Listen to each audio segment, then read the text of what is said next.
एक शाम प्राची टीवी पर सीरियल देख रही होती है, तभी उसकी सास वहाँ आती है। अरे सीरियल में तो ऐसे मग्न है जैसे आज रात का खाना पड़ोसी आकर बनाएंगे।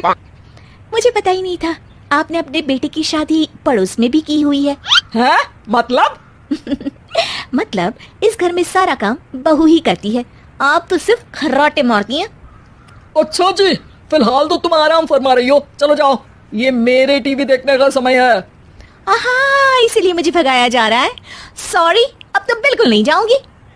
प्राची की इस बात पर दोनों सास बहू के बीच टीवी रिमोट के पीछे बच्चों जैसे छीना झपटी शुरू हो जाती है, जिसके बीच श्लोक भी काम से घर वापस आ जाता है। हाँ, आज मेरी चूहे बिल्ली की जोड़ी किस बात पर झगड़ रही है? अरे तेरे बीवी मुझे टीवी ही नहीं देखने दे रही। अरे तुम्हारी मम्मी मुझे खाना बनाने के लिए फोर्स कर रही है। अरे वाह, ऐसे बेतुके रीजन पर तो बच्चे भी झगड़ा नहीं करते। अरे मुझे कुछ मत बोल, सब इसने ही शुरू किया है। हाँ हाँ, जैसे आप तो बहुत दूध की धूली है ना। अरे बस दोनों चुप। प्राची जाओ, खाने की तैयारी करो। और माँ तुम छोड़ो, तुम्हें क्या बोलूं, शांति से अपना सीरियल देखो, मुझे दोबारा लड़ने की आवाज सुनाई नहीं देनी चाहिए। ऐसा बोलकर श्लोक वहां से चला जाता है, जिसके पीछे पीछे प्राची भी कुछ न कुछ बड़बड़ाते हुए रसोई में चली जाती है। हाँ हाँ, सासू जी को तो कुछ बोलेंगे ही नहीं, बस मुझ पर ही हुक्म चलता है, खाना बनाओ, जैसे मैं इनके घर में खाना बनाने के लिए आई हूँ। इसी तरह शाम बीतती है और रात को श्लोक और प्राची की सास खाना खाकर सोने चले जाते हैं, लेकिन प्राची गुस्से में कुछ खाए बिना काम में ही लगी रहती है। इस घर में किसी को घंटा फिक्र नहीं पड़ता, मैं खाऊं या भूखी रहूं। प्राची कुछ देर के लिए रसोई से बाहर जाती है और जैसे ही वापस आती है तो वहां दूध का भरा ग्लास देखकर हैरान रह जाती है। फिक्र पूरी है, बस दिखाना नहीं है।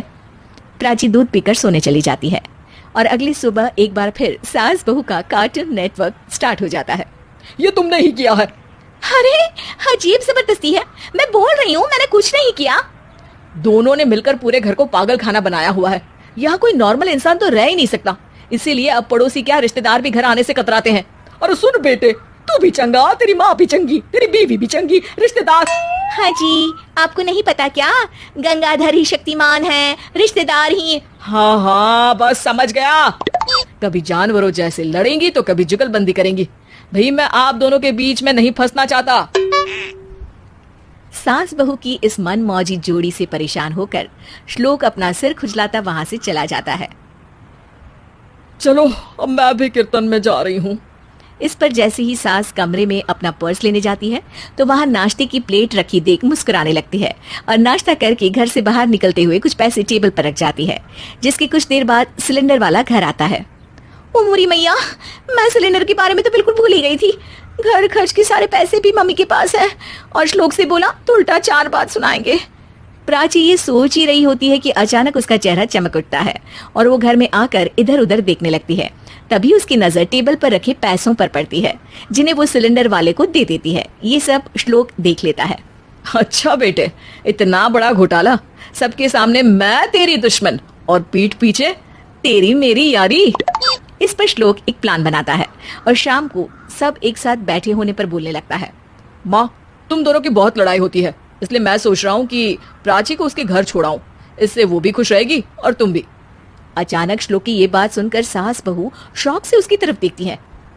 अरे ऐसे कैसे घर छोड़ाओगे, मुझे कहीं नहीं जाना। अरे तुमने बोला नहीं पर मैंने सुन लिया, तुम्हें मम्मी के साथ रहना अच्छा नहीं लगता, मुझे पता है। अरे वाह, अरे जब बहू खुद कुछ काम बोले तो वो तुझे सुनता नहीं, और अब जो इसने बोला ही नहीं वो तू समझ गया। जब उसे नहीं जाना तो फिर जबरदस्ती क्यों कर रहा है? अच्छा, फिर आपको मौसी के घर छोड़ाता हूँ। बस अब आप दोनों एक घर में एक छत के नीचे नहीं रह सकती। मैं इस टॉम एंड जेरी की जोड़ी को और नहीं झेल सकता। है? ऐसे कैसे नहीं रह सकते? तुम्हें इतनी दिक्कत है तो तुम्हारा बोरिया बिस्तर पैक कर देती हूँ, लेकिन मम्मी जी कहीं नहीं जाएंगी। बिल्कुल यही सुनना था मुझे। अगर दोनों में इतना ही प्यार है फिर हर वक्त ये लड़ाई का नाटक क्यों करती हो? देखा मैंने कैसे माँ किचन में दूध रखती है और तुम उनके लिए कमरे में नाश्ता रखती हो, और कैसे वो पहले ही तुम्हारी दिक्कत समझकर घर में पैसे रखकर बाहर जाती है। अरे भाई, इतना ड्रामा तो डेली सोप में भी नहीं होता जितना तुम दोनों ने इस घर में फैलाया हुआ है। तू हमें टॉम एंड जेरी बोलता है ना, तो याद कर वो दोनों भी एक दूसरे को बाहर वालों की बुरी नजर से बचाने के लिए हमेशा सबके सामने लड़ते थे, लेकिन अकेले में दिक्कत के समय मदद भी तो करते थे। बस हमारा रिश्ता भी कुछ ऐसा ही है। और वैसे भी अगर सास बहू में तू मैं नहीं होती तो दुनिया वालों को कहानियां कैसे मिलेंगी?